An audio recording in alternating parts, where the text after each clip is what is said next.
Now we are going to discuss about the treatment and disposal methods available to dispose the municipal solid waste. So these are the methods which is available for the treatment process of municipal solid waste and for disposing it. First one is composting.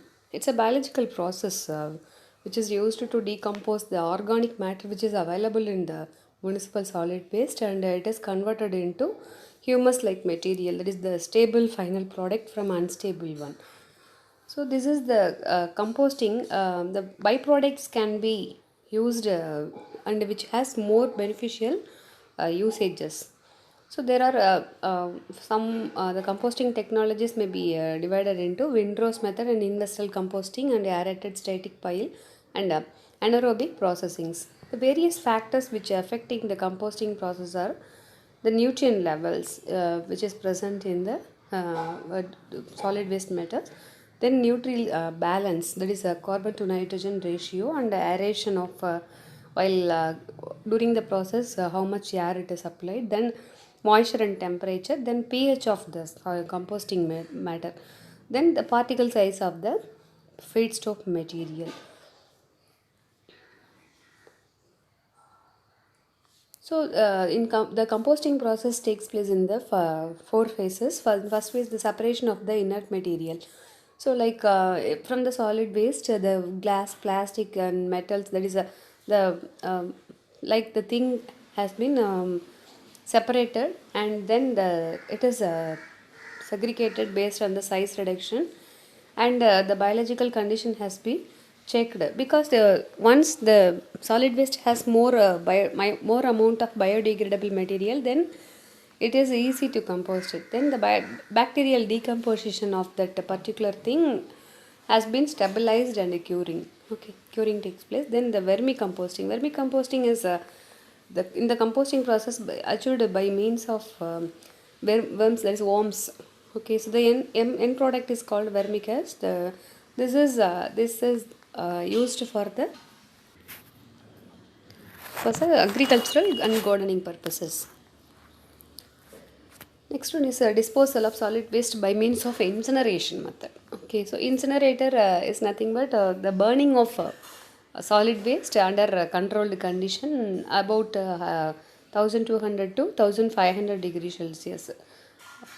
So in this method, we are using the incinerators to burn the solid waste. So the factors affecting the completion of the process are three T's. That is first T, temperature, then time, and turbulence. These three are called three T's. And the efficiency of the incinerator has been calculated by using this formula. Next one is sanitary landfill. So it is essentially because it is required uh, to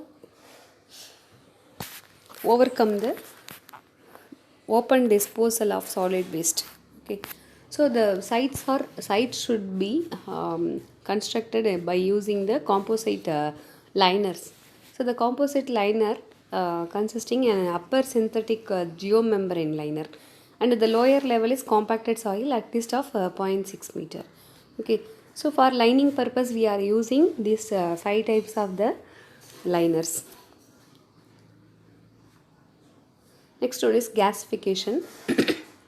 Gasification is the partial combustion of a carbonaceous material at a high temperature, about 1000 degrees Celsius, and the gas comprising it forms a that is gas, and that contains carbon dioxide, carbon monoxide, nitrogen, hydrogen, and water vapor. So that the gas from the gasification, that is from the partial combustion of the solid waste, produce a gas which is used as a fuel. Okay, next one is pyrolysis. Pyrolysis is a thermal degradation of the solid waste. So that is the material converted into gases and liquid process in absence of the oxygen. It is normally occurred between 200 to 900 degrees Celsius. Okay, so because the byproduct, that is the product of pyrolysis action, gives the gas of about high calorific value, about 20,000 joules per gram of calorific value. So now we are going to discuss about a solved problem. A landfill is to be designed to serve a population of 2 lakhs for the period of 25 years, and the solid waste generation is 2 kg per person per day. Here the density of the uncompacted solid waste is given as 100 kg per meter cube and a compaction ratio of 4. The ratio of compacted fill, that is solid waste plus cover, to be compacted solid waste is 1.5, and they are asking about the volume, that is landfill volume in terms of million meter cube. So first of all, this total population has given and waste generation per day has given. It is 2 kg per day per person. So to calculate the amount of waste, we have to multiply with the population per day.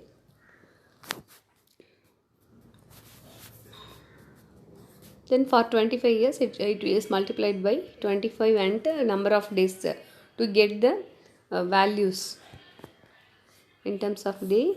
The compaction ratio is equal to volume after compaction divided by volume before compaction. That is the ratio given here. It has 4. Okay. Here the volume of waste is equal to 365 to the power of 10 to the power of 5 meter cube. From that we have calculated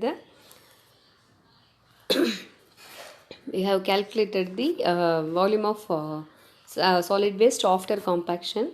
The value before compaction multiplied with the compaction factor to get the volume of solid waste after compaction. Then the ratio 1.5 given for the ratio of compacted fill to the compacted solid waste, that is solid waste plus cover divided by solid waste is equal to 1.5. So we have to write it as solid waste divided by solid waste plus cover by solid waste. Here the from this solid waste to solid waste is 1. So then cover by solid waste is must be 0.5 only. So cover by solid waste is equal to 0.5, divide like this. Then cover is equal to 0.5 of substitute the total amount of the volume of the solid waste, that is 146 into 10 to the power of 5. So to get the value of cover, then the total volume. So total volume is equal to volume of compacted solid waste in addition to that cover.